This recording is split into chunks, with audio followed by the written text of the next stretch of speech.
But having said that, it is a very interesting space to watch because there's a lot of new developments coming to the fore. However, before I roll up my sleeves and start talking about generative AI, I think it would be in order to go through a very, very brief history of how AI came to be what it is today, and also to be able to understand some core concepts that I will then be using at a later stage to demonstrate some of the most popular tools that are out there today. So that is the way that I'm going to be delivering my talk. So at the beginning, the concept of AI was born out of the ambition that people were trying to create machines that were trying to mimic how humans think.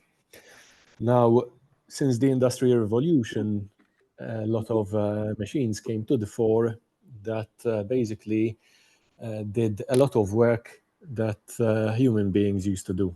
And it had a very great impact on the evolution that mankind has had since then. With every major innovation, so you had electrification, then you had mass production, then you had computing. So with every major innovation, the time from one major innovation to the next was going down drastically. And with AI coming to the fore, this is going to be increasing exponentially much more than we've ever seen it before. So if we had to go back to the 1950s and 1960s, one would see that that was the age of the birth of AI. And AI at the time had come into existence with the development of computer systems that were capable of mimicking some very small aspects of human intelligence. And this was all sparked, let's say, by the breaking of the Nazi Enigma code during World War II.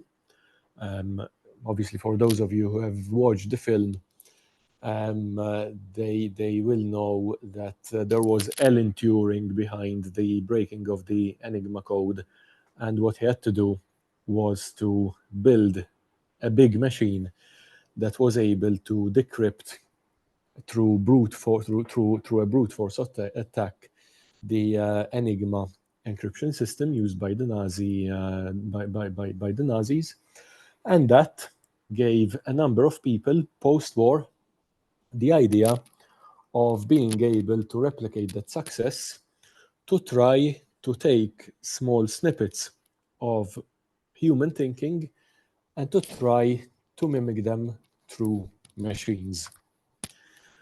Now, till the 1970s, and when I say till the 1970s, I'm talking about the late 70s, that progress kind of stalled. So there was a lack of funding, not much interest.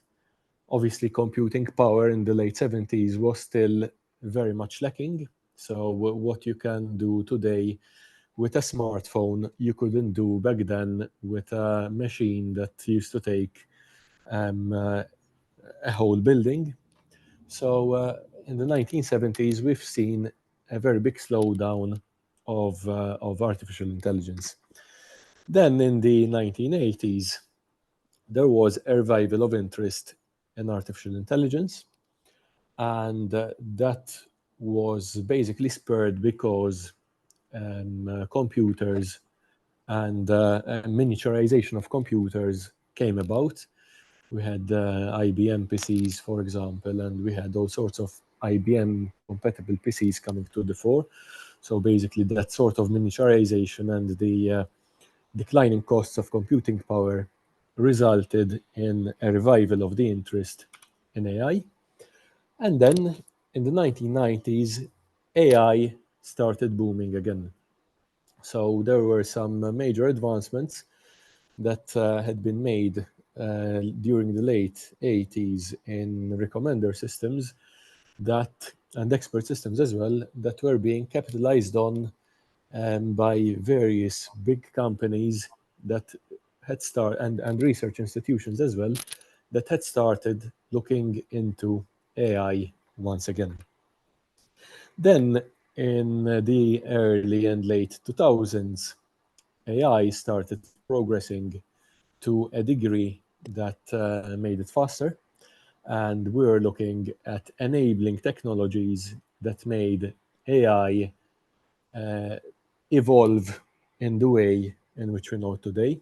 In fact, AI today could not be as it is today if there hadn't been the progress that we've seen on things like natural language processing, on data mining, and then also on databases that were big enough to be able to capture huge amounts of data that people at the time did not have a clue how the data could be valorized and capitalized on. And then in the 2010s, what we've seen was an explosion of companies and research institutions coming up with better data warehousing systems. We then saw an explosion in big data databases, and that enabled an entirely new generation of AI. The fuel of AI has always been data, and big data was to AI what petrol and what diesel was to the engines in the Industrial Revolution, and what coal was to the early machines as well. So we could not be here today talking about generative AI if there wasn't a previous phase, a previous period, where people started collating big data databases. That is what enabled AI to advance to the point in which we are today.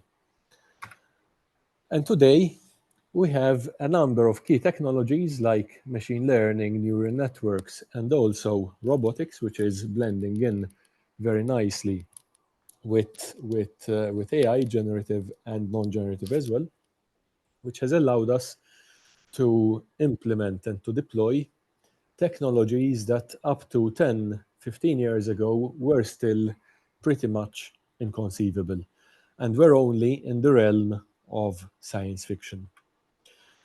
So, what is machine learning? Machine learning is when you basically get a data set that you feed to an algorithm. That algorithm starts learning from the data set that you have, and using statistical techniques, for anyone who is maybe a little bit mathematically or statistically inclined, what's happening at the back end is that a number of multivariate regressions, a huge number of multivariate regressions are being calculated and are being iterated step by step. That gives the ability to machines to learn. As we will see later when we come to the concepts, there is basically more than one way in which machines can learn, and they have all been leveraged to a great extent to be able to get the sort of generative AI features that we are seeing coming to the fore today. So this machine learning gives computers the ability to learn from data. And the better the data set is, the better your generative AI infrastructure is going to work as well. We are not only talking, when we say how good the data set is, about the size of the data set. You can have a very big data set which has been tagged in an IFI or in in an atrocious way, and that will only mean that your generative AI model is going to be a flop. So when we're talking about the data, we're not only talking about the size of the data, but we're also talking about the quality of the data and its metadata. If I had to make an unwarranted claim here, it would be that quality is more important than quantity when you're dealing with machine learning, deep learning, and artificial neural networks, because with the way in which the underlying algorithms are evolving, we are ending up always requiring less and less data to meet the performance criteria that we used to be able to meet only with bigger data sets, but that can only happen if the quality of the data is good. If you have bad quality data, you are going to get bad quality generative AI. And this does not only apply for generative AI alone, it applies almost invariably to all the other areas of AI as well. Now, neural networks, and this is another important concept when we come to machine learning, deep learning, and artificial neural networks, are computational models that have been inspired by the way in which the human brain works. So basically, you've got the interconnecting synapses, the new synapses forming, and the old synapses maybe being discarded so that a model can remain relevant with the inflow of incoming new data. And this has inspired a generation of new learning models that tries to mimic, and it successfully mimics much more closely than previous algorithms, the way in which a human brain would think. So what we're trying to do essentially is to recreate the sort of mechanism through which the human brain works by using something which is inherently artificial.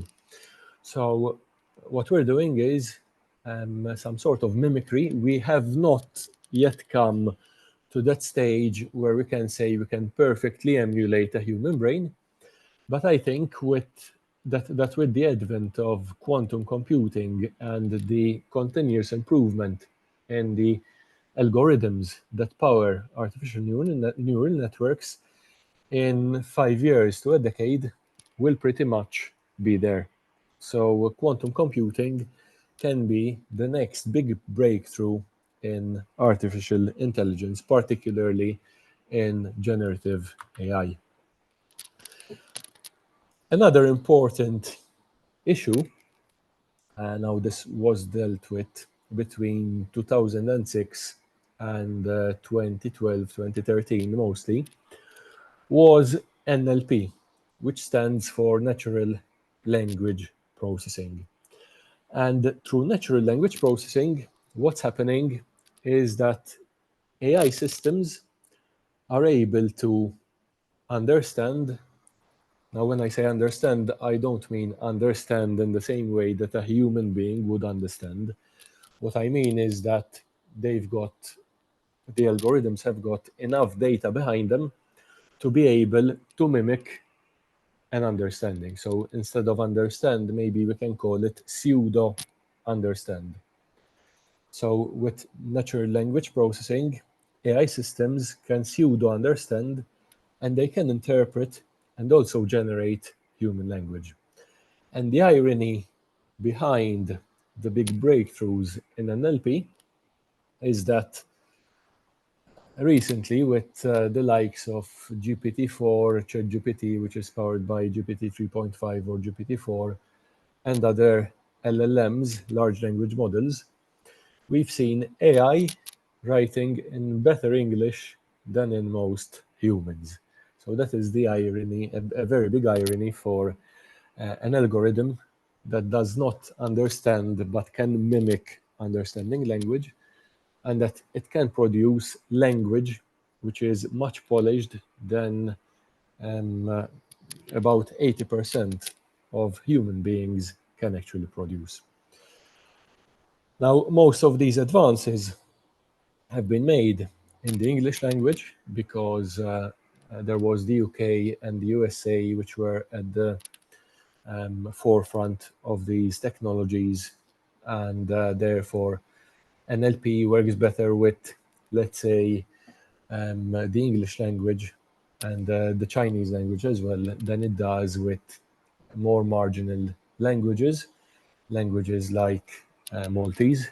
I come from Malta. Malta is an island of 500,000 people, and only half of which speak Maltese. So obviously there is much less training data available to be able to train the algorithms with. And obviously we have not reached in Maltese the same level of polishing of language use that English language use has reached or Chinese language use has reached, because obviously there's more people in the world speaking Spanish, English, and Chinese than there are people speaking, let's say, Maltese. And basically that makes quite a big difference in the ability of NLP to be able to power artificial neural networks. Now, NLP, the first time that we've seen NLP come to the fore, really and truly, was with so-called sentiment analysis. Sentiment analysis originally, and I remember having done a project about this in 2009, used to be basically going into some social medium, like let's say Facebook, gleaning the data from Facebook or IRC at the time, the Internet Relay Chat, dumping the data into an Excel file, and then opening that Excel file into SPSS. And through that, you could run some qualitative regression analytics that used to use a database that instructed SPSS on whether a specific term was negative, whether it was positive, or whether it was neutral. And on the basis of that, sentiment analysis used to enable you to analyze data at scale through NLP to be able to see, for example, whether the feedback about the brand that you own on a Facebook page was overall positive, overall negative, or overall neutral. And it wasn't only able to tell you positive, negative, or neutral, but it was also able to quantify that as well. And that was extremely helpful for marketing departments back then. Now, what we're able to do today is obviously exponentially better with NLP than what we were able to do back then, because things have advanced very, very fast.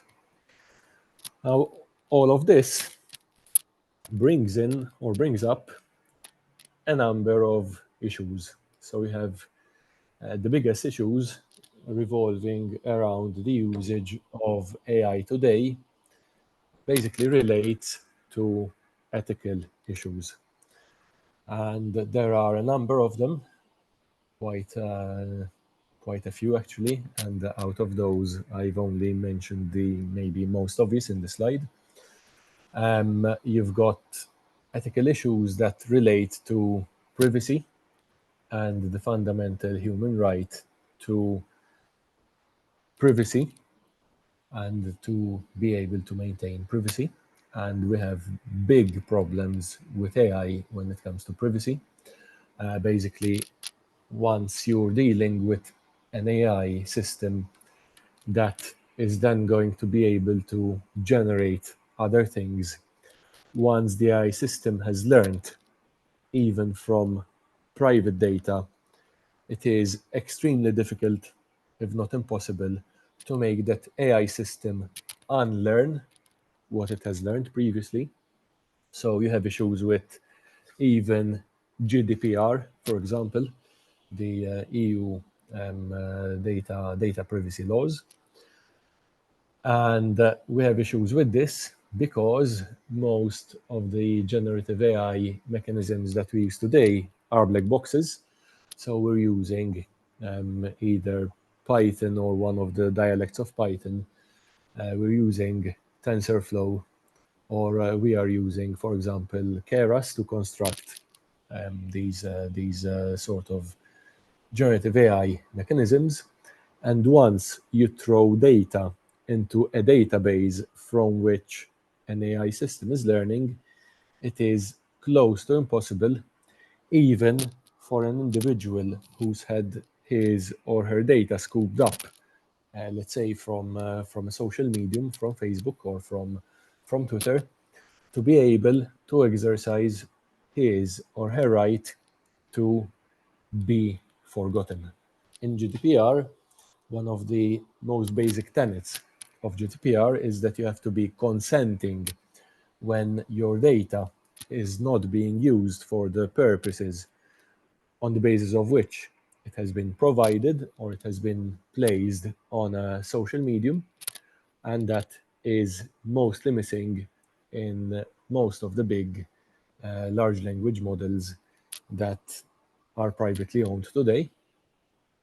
But beyond that, the data subject also has the right to be forgotten. So if I am OpenAI and you write to me an email asking me whether my data whether your data was used to train my models, I would need to be, in order to be compliant with GDPR, able to give you a reply as to whether your data has actually been used. And I also have to be able to delete your data if you ask me to exercise your right to be forgotten. And while I may be able to delete your data from the dataset, if the dataset if the dataset and the algorithms that learn from that dataset have already gone through the AI epoch, the AI learning epoch, then even though I can be able to delete the data from the database as it is now, I will not be able to delete the learning from that particular data. And that causes a huge headache with GDPR. Apart from that, now there's also a number of fines that are coming up with the proposed AI regulation at EU level, and that also promises to be a new generation of headaches, because if your AI system is classified to be high risk, you simply cannot develop it anymore.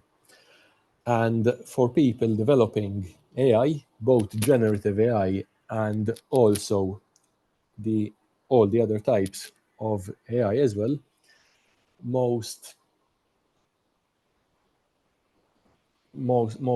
of the applications that are coming up today and that we can come up with today pretty much have a dual use. They have a civilian use, for which usually the developer would be developing the AI system, but it would also have a military use.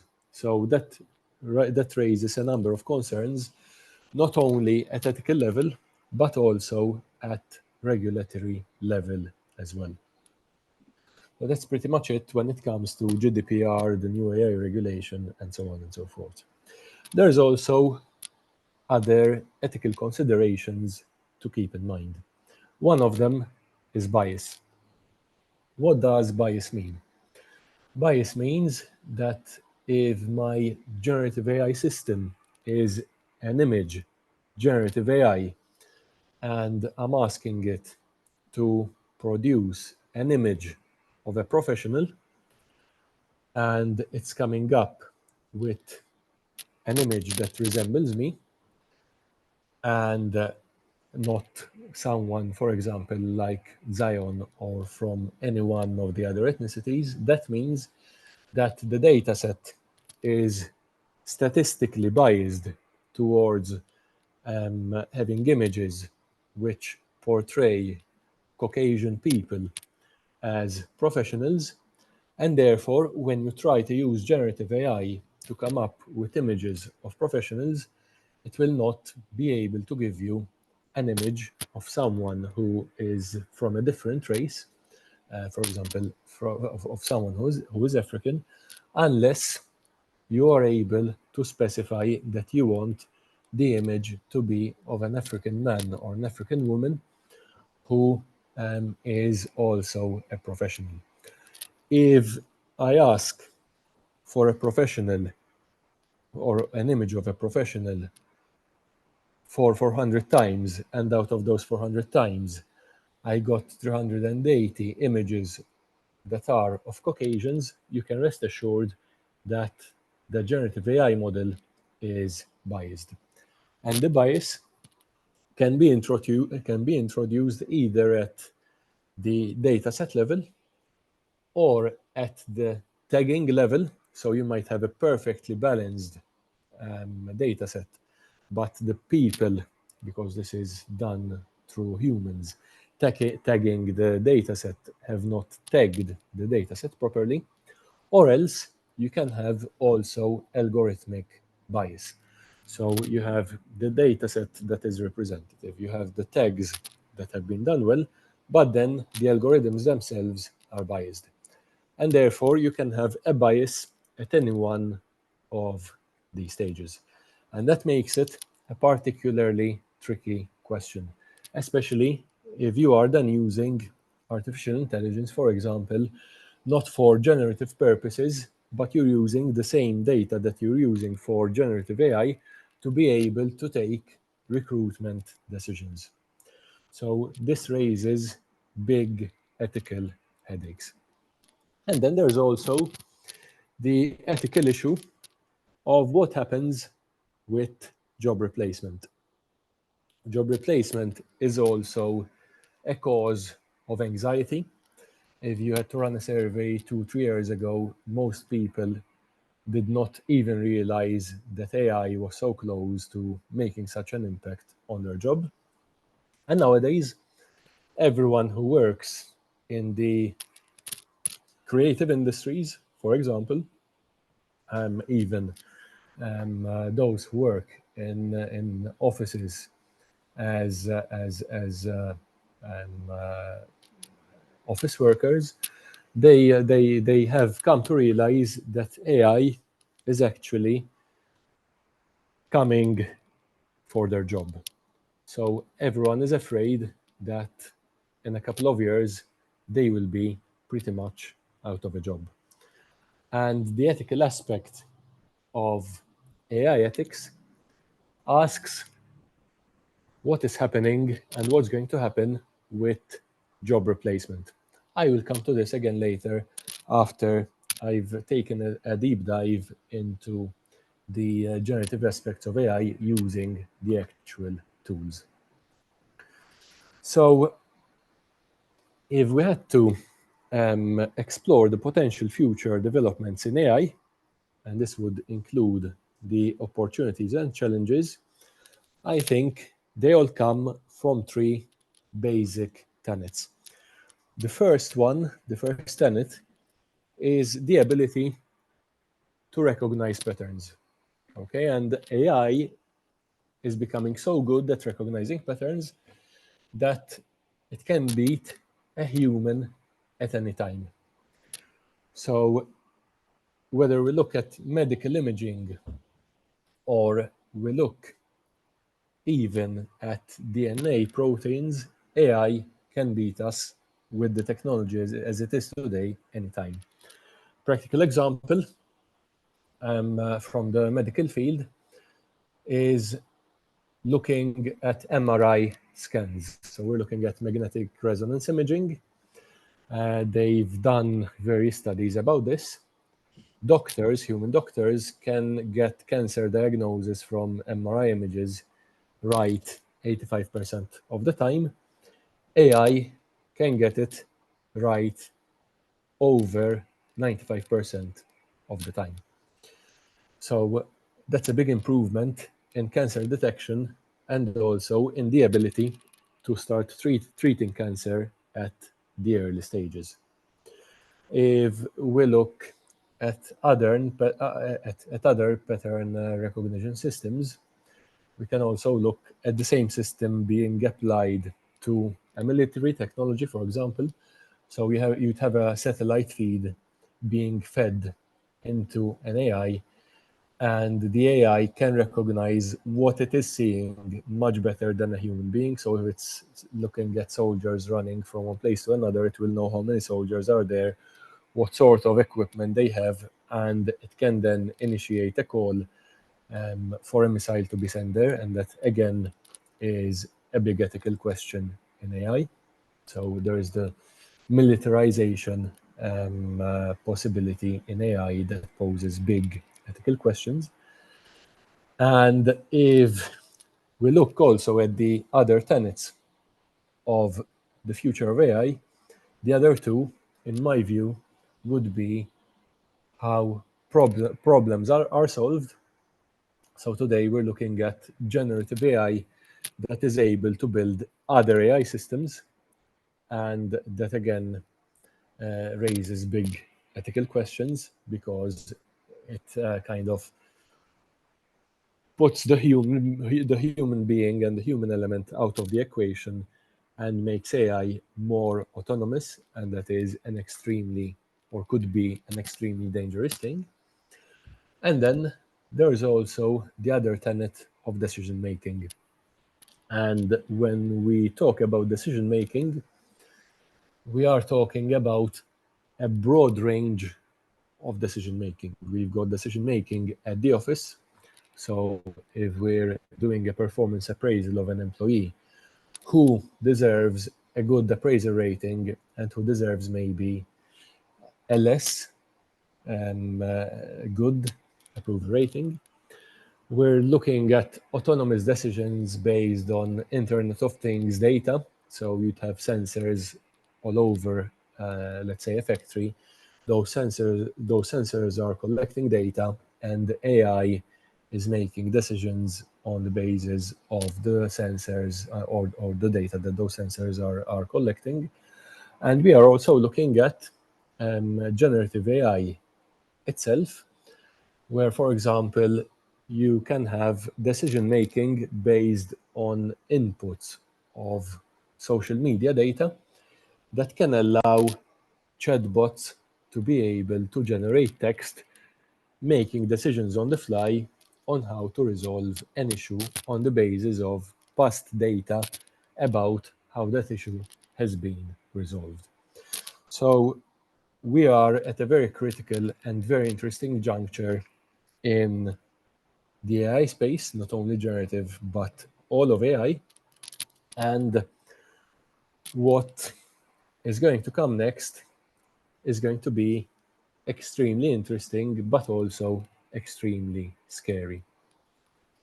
Now, let me go through very quickly some concepts in artificial intelligence that will allow me to explain a little bit better when I stop the presentation and start showcasing you some use cases of generative AI.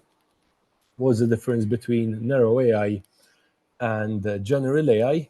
Basically, the difference is that narrow AI solves one specific problem, whereas general AI is a more advanced sort of AI that we do not have today and which we might not be able to even approximate unless there are some huge breakthroughs in quantum computing, which means that AI can then act like a human being and shift from one thing to the next. But we also have strategies that try to approximate general AI using narrow AI without actually being general AI. So if you look at ChatGPT today, or GPT-4 without the chat functionality, if you access it therefore on the OpenAI platform, not as ChatGPT, what it does is that it tries to break down the problem that you are giving it. And if it sees that it needs other specialist AIs to be able to tackle a particular problem, it calls up other specialist AIs that then allow it to be able to give you the replies from other narrow AIs. So there is this strategy. It's not an old strategy at all. It's only been around for a few months now. That basically, instead of having one narrow AI try to deal with everything, you have a series of narrow AIs with tasks being delegated from the main narrow AI to other narrow AIs. And that has improved things like the mathematical capabilities of LLMs, which were not very good at mathematical problem solving. Now, another very important concept is the concept of the generative adversarial network. What a general adversarial network does is that basically it puts two AIs. One of the AI starts generating something. For example, it starts generating the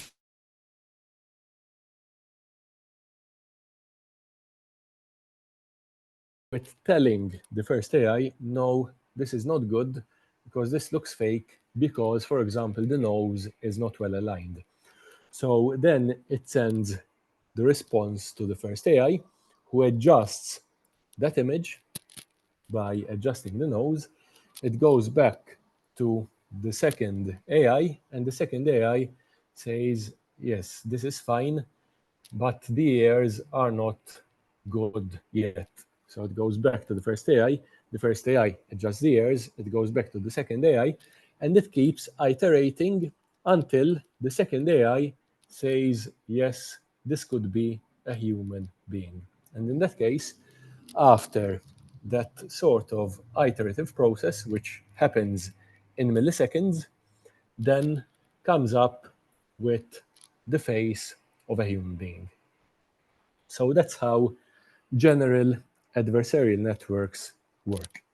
I'm simplifying a lot over here, but I think that it is more important to know conceptually what's going on than to actually know technically how to build a general adversarial network, because that would even take a week or two of a dedicated course in itself.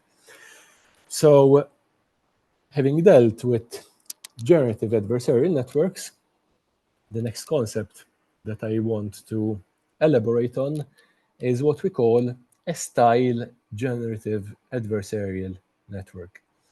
So a style gun basically focuses on generating high quality and high resolution or ultra high resolution images with control over the styles that you want the AI to give you. For example, if you want, let's say, a dog or a cat in a particular setting using the style of Picasso, what a style gun will do is that it will first imagine the cat and then apply the style of Picasso to that particular cat.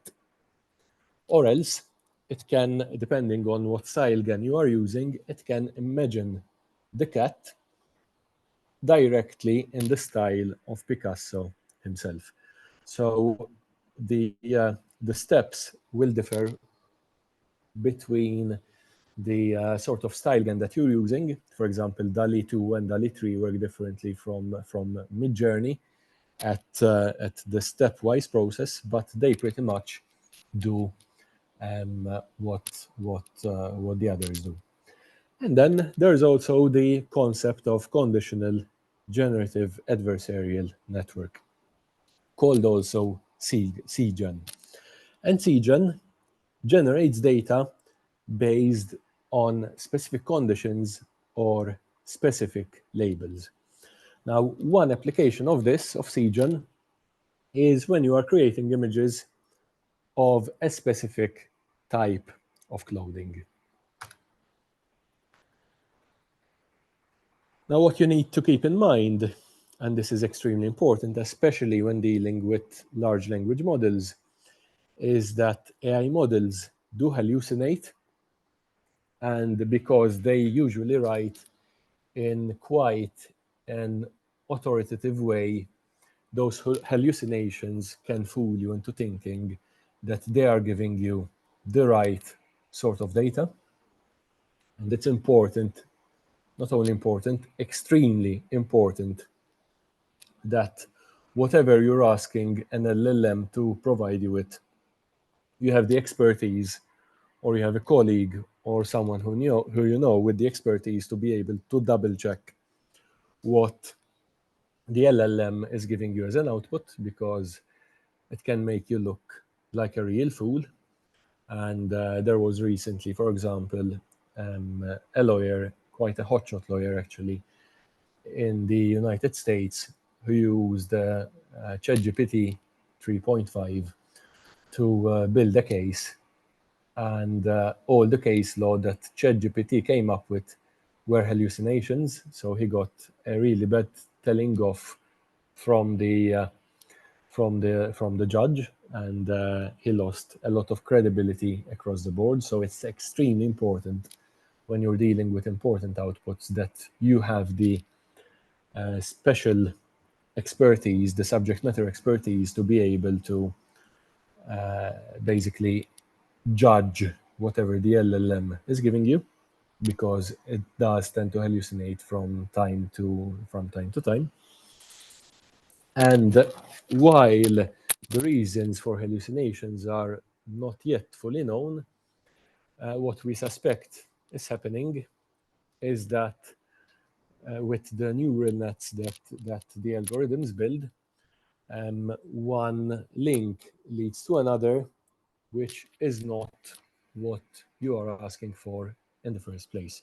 So usually the LLMs have a higher probability of hallucinating when you are asking very generic questions that are subject to interpretations. So even there, when you're prompt engineering whatever you are asking an LLM, it is important that you learn how to actually put together a prompt that narrows down what sort of response you are going to get, what sort of data you are going to allow the LLM to use. For instance, if you're looking for something with a scientific undertone, make sure that you specify that you want, if you're using ChatGPT to basically only reply from the scientific literature that is in its dataset. And there's a number of tricks that you can utilize to always try to get the best prompt that you can from an LLM. Which brings me to the next concept, the concept of the LLM. An LLM is basically a model that has been trained on a huge amount of data, which has usually been scraped off the web. And it also has billions of parameters. The best LLMs, in fact, have in excess of 70 billion parameters. Now, some of the most popular LLMs at the moment are the one of Meta, which was hitherto known as Facebook, and they've come up with Llama and now Llama 2, and that is a model of over 70 billion parameters. There's GPT-4, which is allegedly a 180 billion parameter model. And there is also Falcon, which is also a 180 billion parameter model.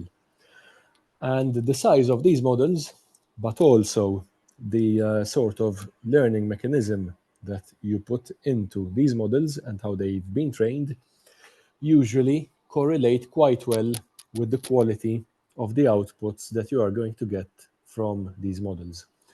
For example, when Meta had come up with Llama, Llama was almost able to meet the same criteria of GPT 3.5, and that meant that their algorithms were better than those that were being used by GPT 3.5 at the time.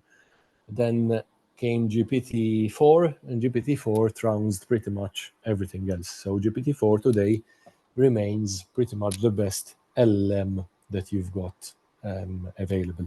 And GPT-4 is available through ChatGPT if you have the premium subscription or the enterprise subscription. The enterprise subscription is only available in a few countries, whereas the premium subscription is available pretty much worldwide. Now, there's also the concepts of learning, how AI is learned. So there is supervised learning, where a human is actually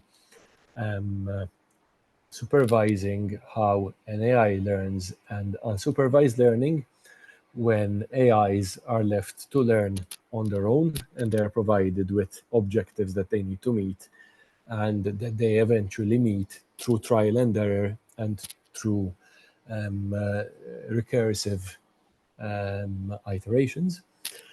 There's reinforcement learning, where again models are engaging in trial and error, and they make a series of decisions that are aimed to reach a specific goal once again.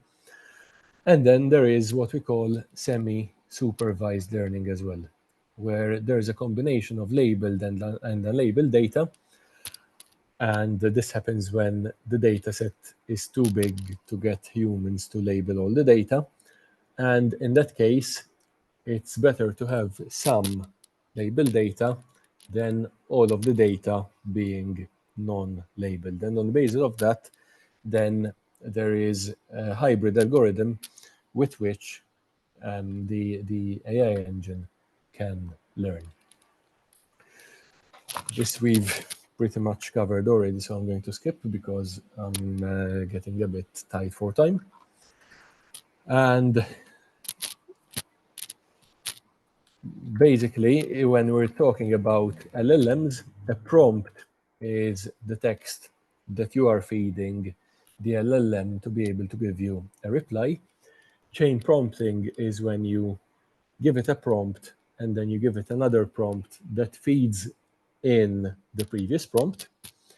And there's also, when we come to discuss generative AI, what we call prototyping as well. Prototyping is usually not done on LLMs, but it's done on other specialized generative AI models.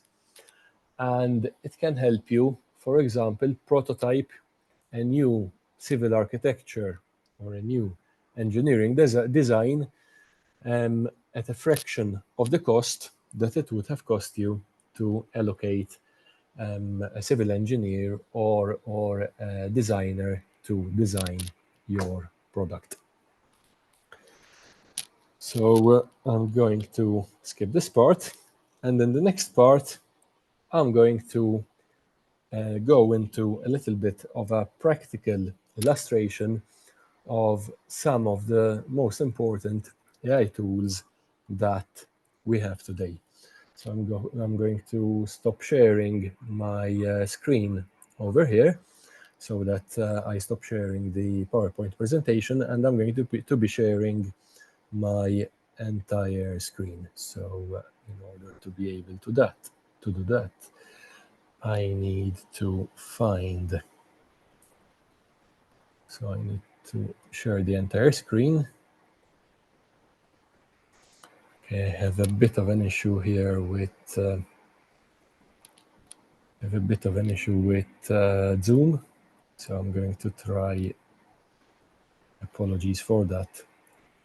To share the window, maybe. Yes, it's available.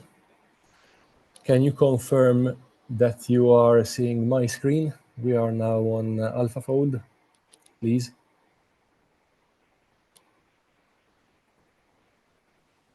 Can I get confirmation that you're seeing AlphaFold? Okay, that's great. Yes.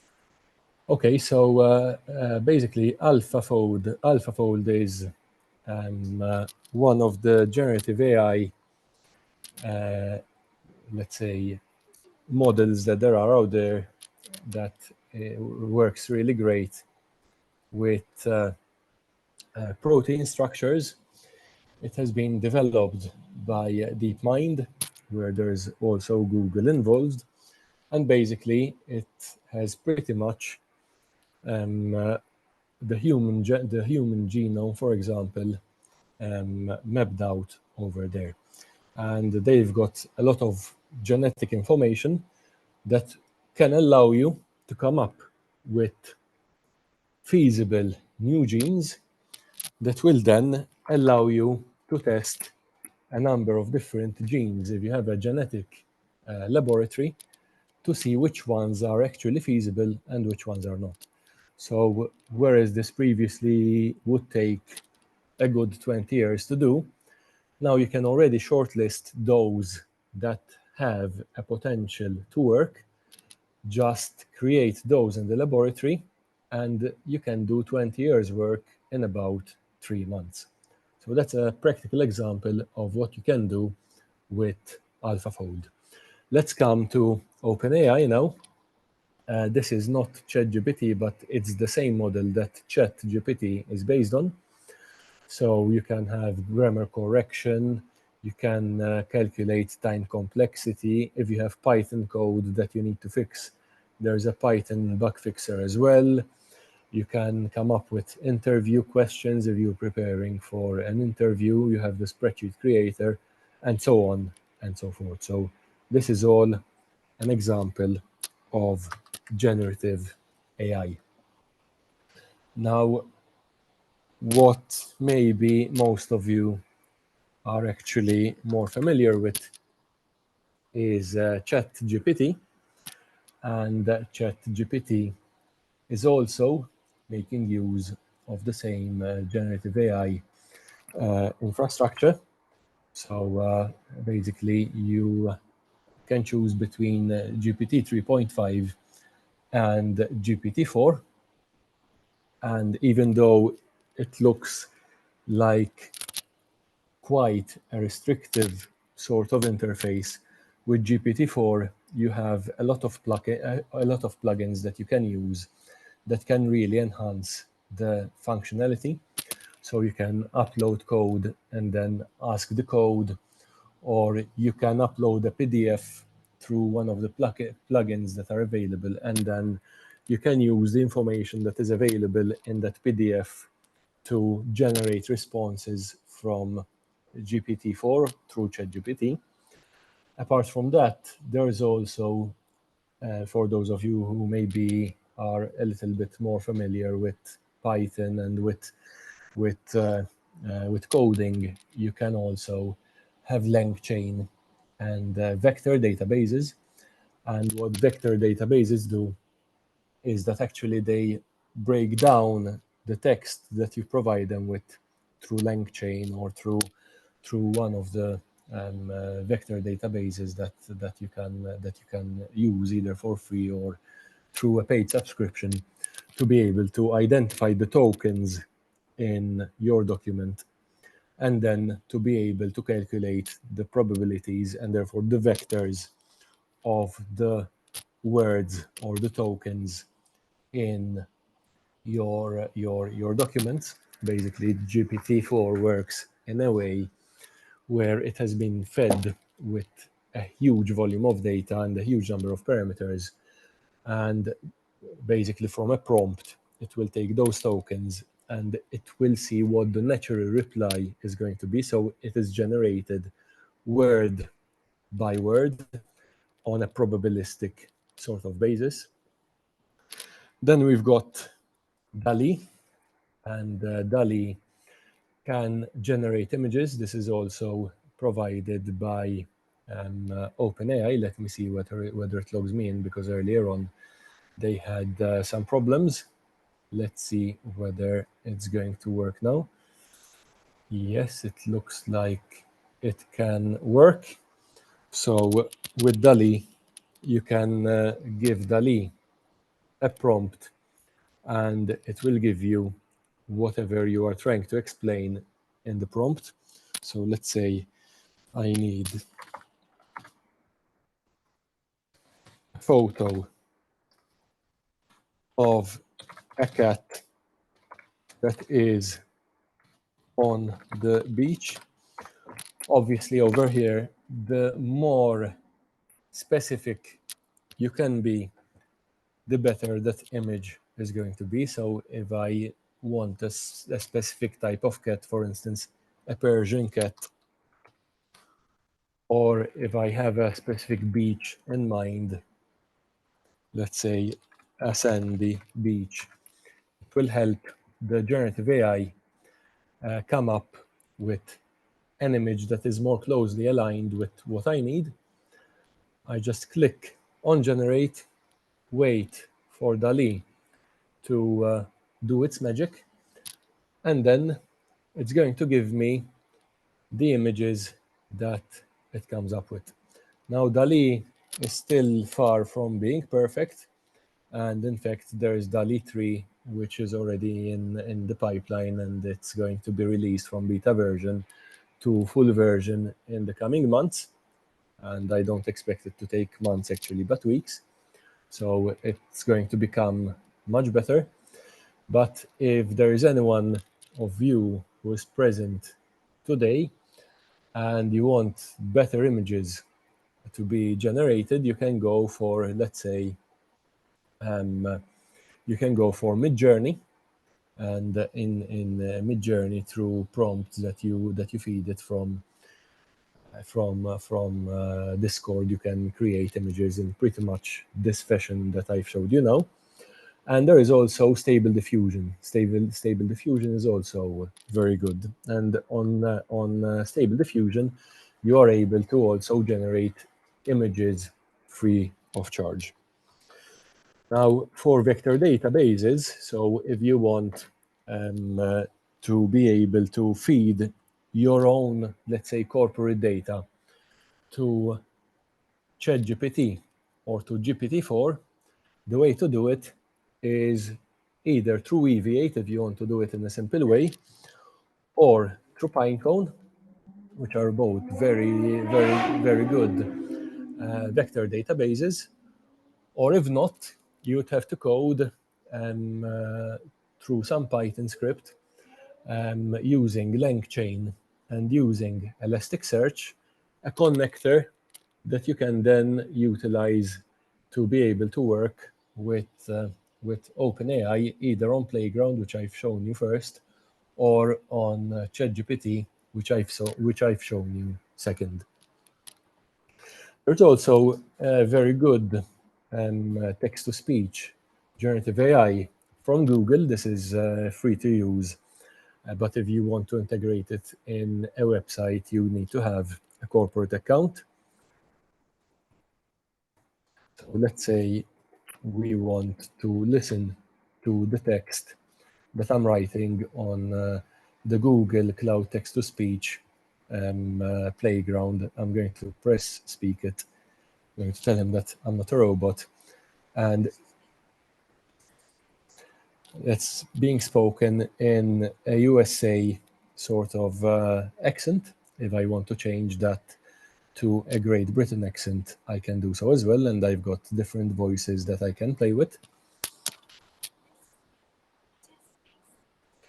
And obviously, I think that everyone can see the sort of potential of text-to-speech, because it allows you, for instance, to enable consumers, even on a simple website, to be able to consume your text as voice now. So with the shift of most website audiences going from PCs to mobiles, it's a very great idea to have text-to-speech to power your website, because they can consume your content much more seamlessly. So if you've got someone running from the tube to work, from work to wherever he's or she's going for lunch, etc., they can forget about keeping the mobile phone in front of them, just press play and put the mobile phone in their pocket and listen to your content rather than reading it. Then we've got a very good test case again by Meta, and this is called segment anything. And with segment anything, you can basically take a picture, and with that picture, you would be able to extract the particular features from that picture. So you can also download the dataset that is available, and you can also run this on your PC, which is not ideal because you need quite a strong PC to be able to do it. But the way that it would work is that you would have an image, and I'm going to use the image that they're using right now as a demo example, but you can also upload your images and extract just specific things from that image. And if I want just the dog, for example, I will click on the dog, and I can say which parts of the dog I want, and on the basis of that I can also extract just the dog from that image. And it's extremely accurate. It's even more accurate than some specialized Photoshop plugins, for example. So this is another interesting tool that allows you to generate something from something else. So you're generating a clipped image, a PNG, from either another PNG or a JPEG or any other sort of image that you would have uploaded to segment anything. For those of you who are interested in music, there's also Beethoven.ai. It's obviously a play on words on Beethoven, and you can basically create new tracks at will of the duration you choose, of the tempo that you choose, and of the prompt that you choose as well. So I'm going to give it the genre that I need, and then apply it, and then after a few choices it will generate the music for me. And at this moment it is actually being generated, and then maybe we'll play this in a short while if it's generated on time before we actually wrap up. And then the last thing I wanted to show you, well, the last two things I wanted to show you actually were generative AI applied to generative design. So I'm going to show you a very short video, a 1 minute video on YouTube that will enable you to create designs, even architecture designs, from whatever you're dealing with. And lastly, I will be showcasing Falcon as well, for those of you who do not want, for example, to have guardrails that are actually in place with ChatGPT. All right, so it's I think it's been, I've bombarded you with quite a few things. I've had to go through them really fast. So until the music is generated, I'm going to stop for a short while to answer the questions that the audience might have. At this stage, Zion, I think we're...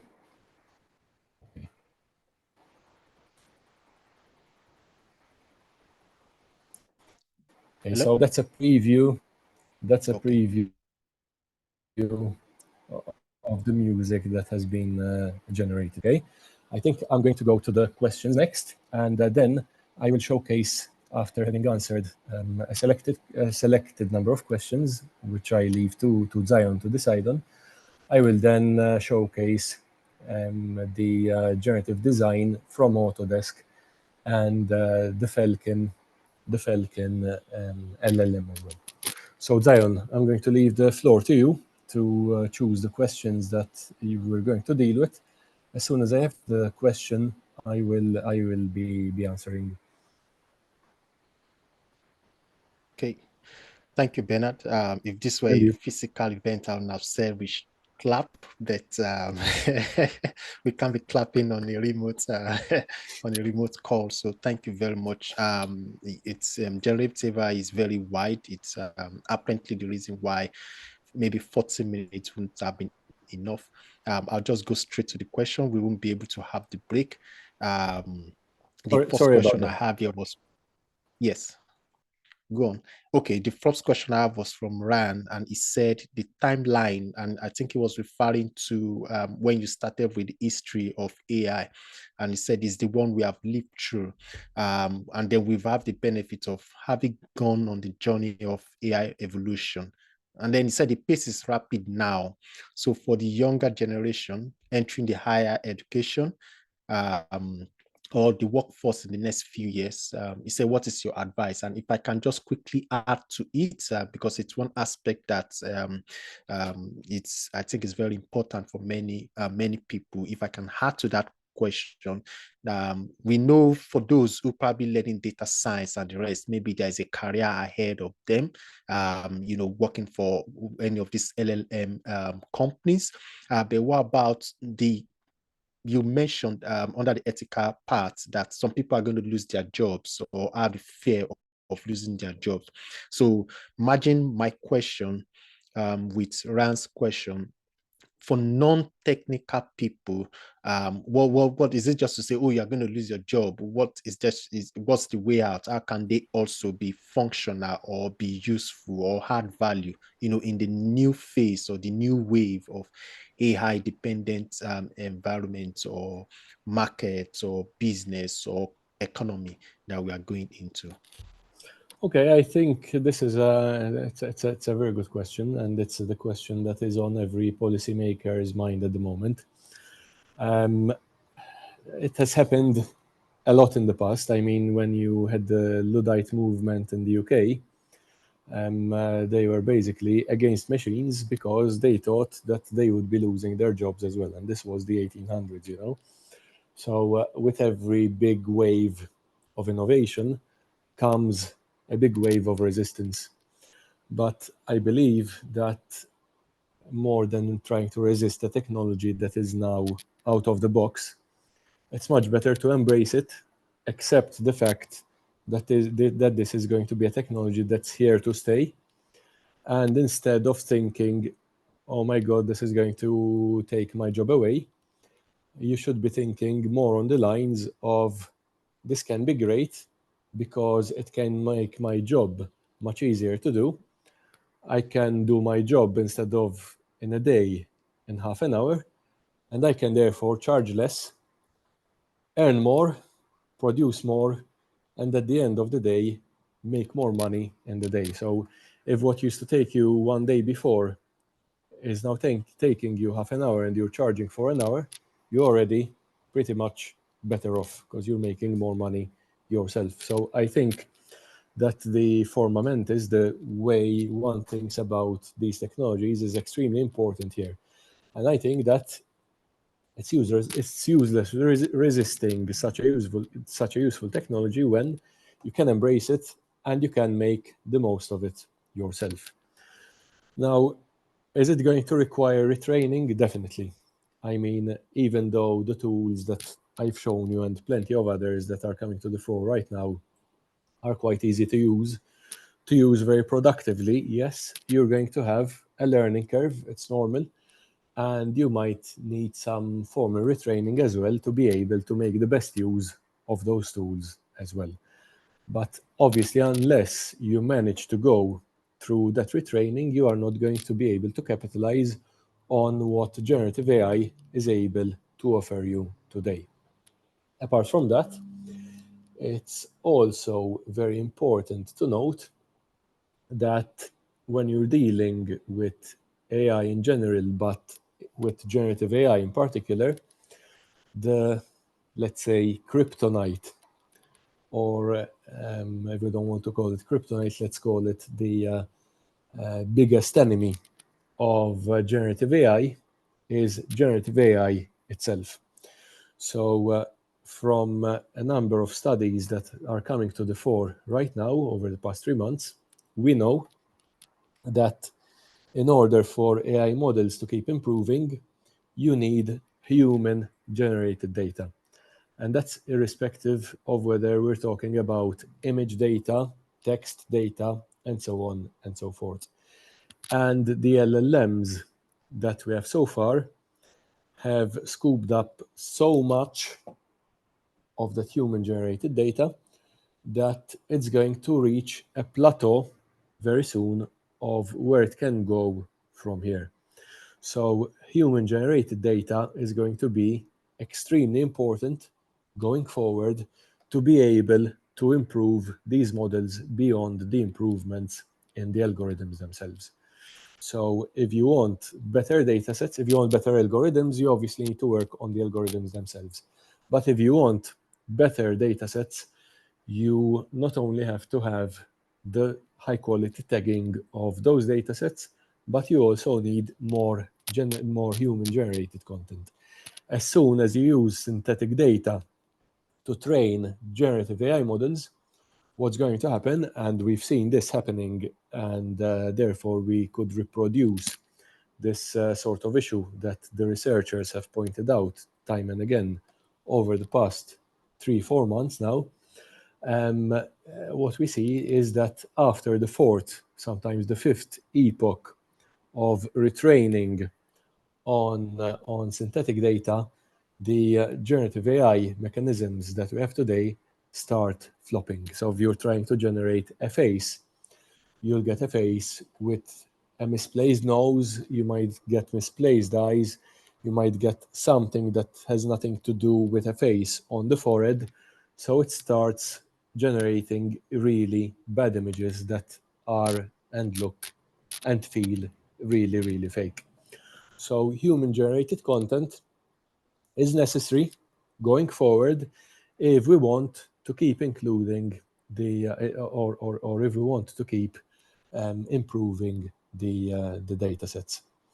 You can train your generative AI model using synthetic data sets for 1 epoch, for 2 epochs, maybe 3, but on the 4th one, it starts becoming a little bit iffy in terms of the outputs that you get. And we see this happening with text-based information as well. So it's not all doom and gloom. I think, like any other major innovation, it offers a lot of opportunity to increase your own productivity. Don't try to exclude it from your life because it can steal your job. Embrace it and make it part of the workflow of your job. That is my advice to each and every one of you here today. Thank you. Thank you. I'll merge Jack has asked about 2 or 3 questions, which I think are quite related. He said the AI learning approach is the costly and time-consuming aspect of developing an LLM, and said if that is correct. And I think what he was referring to here is there's an issue with removing someone's data, having been part of it, where you mentioned about Yes. when the ChatGPT, for instance, has already consumed, data, and then that has infringed on the rights of, a user or someone to be forgotten. Now, you can't get the system or the LLM model to forget it because it has already consumed it, or they will have to rerun the whole process or the compilation in its own language. So he said, and that would cost the company in terms of time and money to run the GPU center. And then his second question was that how long is the Can I learning? stop you here, Zion, and then take on the second question so that I don't need to fill in my short-term memory? Okay, you just help us make it short. We have about 4 more questions as well. Yeah. Okay, I'm going to make it very short. So basically, the electricity costs of retraining a model are eye-watering. So you're looking at not thousands, but hundreds of thousands of euros, because these models run on GPUs, graphical processor units, and they consume a lot of electricity. Now they're coming up with tensor processing units, which are much more efficient in terms of electricity to do exactly what AI models need to do. So at the moment, it's extremely costly to retrain, but going forward with the new chips that are coming out from AMD and from NVIDIA, that cost is going to go down drastically. Even the cost on the environment is going to go down drastically, because a GPU is like taking a sledgehammer and approaching a problem with the sledgehammer. With a TPU, a tensor processing unit, you're basically taking a surgical knife and you're cutting just where you need to cut. So in a nutshell, the costs are extremely high, and nobody who is not very resourced would think of coming up with an LLM of his own. So what we do instead is that we use the open source models that Meta has given us, for example, or that Falcon has given us recently. For anyone wanting to use Falcon, all you need to do is to go on Google and type in Hugging Face Falcon 180B. 180B stands for 180 billion, which is the number of parameters that Falcon has been trained on, and you will be able to access a chat room, which is similar to ChatGPT, where you can query and discuss things with Falcon. And Falcon does not have the guardrails that ChatGPT has. So if you ask ChatGPT, how can I make a bomb? And you try to get an answer from ChatGPT, ChatGPT will tell you, I cannot answer you on this question. If you ask Falcon that question, Falcon will give you the answer. So that is what it means, that it does not have the guardrails in place. Okay, it has no censorship whatsoever. Other question, Zion? Yes, from Jack again, he talked about quantum computing, that what would quantum computing give us that we would not have without it, based on our exponential growth in chip development? Okay. Well, to make it extremely simple, with traditional computing, the chips work on an on and off basis. So it's either a 1 or a 0. You have a gate which is either on or off. And that limits the sort of computational capability of even the best supercomputers around here today. With quantum computing, you are not limited to a 1 or a 0, because you're using the principles of quantum entanglement of light, so photonic quantum entanglement, to be able to do the computation or the cryptography or whatever you're using quantum computing for, to inform your AI model. So it's like you have a BMW with the engine of a Skoda versus having the BMW with the engine of a BMW. So the difference is pretty much that, for those of you who are into cars, for example. So it's going to give it a huge boost that most people can't even imagine today. And we're not talking about technology that's going to hit us in 10 years' time. We're talking about technology that Google has developed already today. So Google Labs already have a quantum computer running. Obviously, they still have to resolve some problems, particularly with the extremely cold temperature that they have to keep it running at, to be able to control the photonic entanglement, to be able to then instigate everything else. But once those issues are resolved, we're up and running with a quantum computer which has a really good AI engine running on top of it as well. Interesting. Wow. Quantum computing. Can't remember where I got that bit. I think, yeah, I'll let that pass. And then its next question said, is GAN, which is GAN, essentially the same as back propagation? No, back propagation, when we talk about back propagation, we're talking about a learning algorithm. When we're talking about GAN, we're not talking about a learning algorithm at all. We're talking about a generation algorithm. So whereas back propagation is actually back propagating to be able to learn and to feed the artificial neural network, GAN is not learning anything from what it is doing, but it is just iterating and using two AIs instead of one, taking an adversarial stance. So one is the enemy of the other, one trying to generate something, and the other one telling it, no, that's not good enough because of this, of that, or the other. And then the other original AI will try to do better on those fronts to generate something that can try to fool the second AI. As soon as the second AI is fooled into thinking, yes, this is a real person, then that image in this particular example will go out as the generated image out of that GAN process. So they are two totally separate issues. So please don't confuse them. Okay, thank you. And then this is on ChatGPT. It said, is ChatGPT updated based on interactions with users in real time, or are updates created through reruns of the model based on new data? I believe ChatGPT doesn't use our data that we submit to it, right? No, it does. It does actually. Basically, it's one of the issues that many people have with submitting data to ChatGPT. All the data that you can submit, even if you have the premium subscription, is not only can be used but will be used to train the models. So you have to be extremely careful of any employee submitting confidential company data to ChatGPT.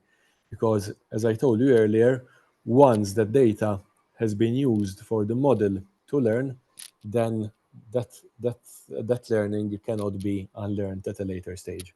So it's extremely important if you're using ChatGPT not to use it with any confidential data. Do you want to use confidential data? Go to Weaviate, go to Pinecone, submit your data there, because the service agreement and the terms and conditions of Pinecone and Weaviate are different, and then use those to interact with ChatGPT. But you don't use ChatGPT directly, because ChatGPT, if you had to look at the small text in its terms and conditions, clearly says that the data that you submit can be and will be used to train future versions of ChatGPT or GPT-4 that are going to come out eventually. So never ever submit any confidential data to ChatGPT.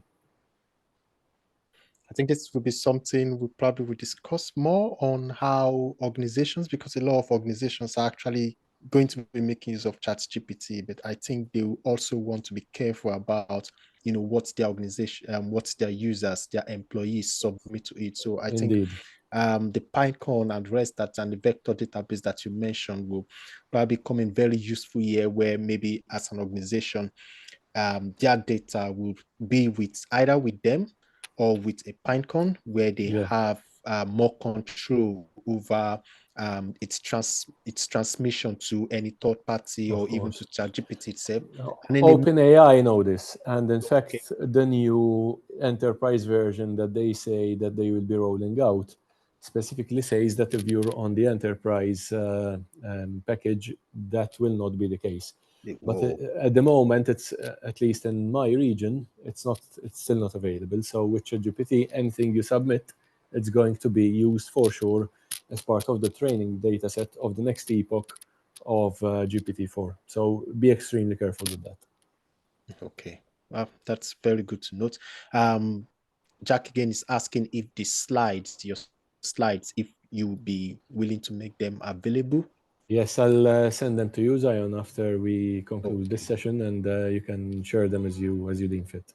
Thank you very much. And then I'll say maybe the last question here. I know we are already past time. It says, what kind of hardware would you need to run Falcon? Would it be possible to run it on a MacBook M2 with 96 gigabytes of RAM? No. I have 1 to 8 gigabytes of RAM on my PC. I don't run a MacBook. I run Windows PC. But I've tried it on a Linux installation with the same sort of specifications, which was the maximum RAM I could get on a PC to run. I also had a 16 gigabyte GPU, and it runs too slow. So basically, if you want to run Falcon, go on Hugging Face, which basically has the sort of infrastructure to be able to run Falcon on and use Hugging Face to be able to use it. If you do not mind waiting, for example, you want to type a prompt and you don't mind waiting half an hour or an hour for it to give you an answer, then yes, then you can run Falcon on your own GPU. But if you want replies there and then, don't even try. Unless you are mining crypto, for example, you have a mining rig and you want to run Falcon on that mining rig. In that case, it will be as fast as though it was running on Hugging Face or any other hoster. Wow, very interesting. Yeah, thank you very much. I think we'll have to post the questions here due to time restrictions. Again, once again, thank you, Bernard. I'm very grateful. Okay. And If I can everyone, disturb you for a second, Zion, the other things that I had to showcase and which I didn't okay, have the time to were okay, stable diffusion. Just if you want to make a note of them, make a note of okay. them. Yes, please. There's also what we call runway AI, which basically turns an image into a video, or else you can give it a text prompt and it gives you a video from that text prompt. And there was also the Autodesk Generative AI. What I will do, since I did not have the time to showcase them, is that I'm going to make an appendix to the presentation that I'm going to send over. I'll post the links for everything so that the attendees to the session can then explore them on their own. Sorry for keeping you so late, but Thank you. obviously you Yeah. appreciate the fact that Yes. AI and generative AI in particular are a huge topic. Usually we do week and 2-week courses on them, and I've had to try to compress everything in the space of under an hour and a half. So apologies if I've bombarded you with a lot of information. No, I think we're But all. I hope you found it to be interesting. Yes, I have a few questions of mine, but I didn't want to ask them anymore so as not to, tie everyone down unnecessarily. But I think we'll probably still have a session, maybe, some other time and being able to go deep down. But this time it's going to be narrow, not narrow AI, but we'll narrow into one of the functions of AI, so that we can have, a very huge understanding around it. So I want to say thank you, everyone. But probably should not mention names so that again for privacy reasons. But I want to say thank you, everyone, and thank you, Bernard, as well. I'll just quickly launch the poll so that I have to keep my word that I mentioned. I'm sure that will not time. So the poll is just 10 questions. It's a mixture of questions in AI environment and also about movies. The reason why I had to mix it up is for the non-technical people so that you don't lose out because if you're probably not very conversant with trends in AI or and so on with GAN, with TensorFlow, with neural links and things like that, at least you probably must have encountered a bit of AI while watching a movie. And then for the ones who are technical, you have something, but then, well, you also have nothing, or I'll say a bit of a weak point. So I'm going to launch the poll in the next 5 minutes. Just answer. The highest person to get that gets an Amazon voucher. As much as possible, it's going to be transparent. I can't post the results here now. We're already out of time, but we're going to post it on the Meetup discussion forum. So I'm going there and answer the questions, and good luck. And for that, after this poll as well, I'm going to launch another one, just like a feedback. Like to have your feedback. And so while we answer that, I believe we can multitask by listening and answering the questions. I'll say we're going to continue this. Hopefully, we should have another one, maybe October or November. I'll probably be looking at November again, and then maybe it's going to be Bernard as well, so that we can go deep dive. What I will suggest on the second poll, there's a short question there on suggest what topic you want us to discuss about. And so again, this meetup is about AI, data, cloud, machine learning, and all the rest of that. And so feel free to please make suggestions, and then we'll see which one the community wants more. And then, yeah, we could maybe either call Bernard or any other person, to come and do justice to the topic. I'll say thank you very much, everyone. Should I close the poll now? If you have very fast with your fingers, it's just 10 questions, and that should have end. I'll count 1, 2, 3, 4, 5, 6, 7, 8, 9, 10, 11, 12, 13, 14, 15, 16, 17. Well, 3 people have answered. Everyone is asking ChatGPT to give them the right answer at the moment. So I'm going to hand it all here now. Thank you. We'll announce the winner. But again, the result is all shared there. We'll go back, and then I'm going to share the feedback poll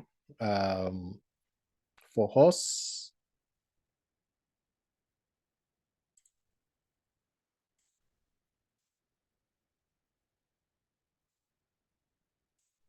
So that's the feedback poll.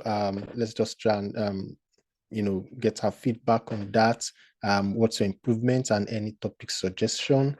And thank you, everyone. You're free to exit once you are through. I think we can call it a day. Apologies for being late, but I mean for ending the meeting beyond 8 o'clock, but again, I think the knowledge is very important, and what you've gained, I think, is very valuable.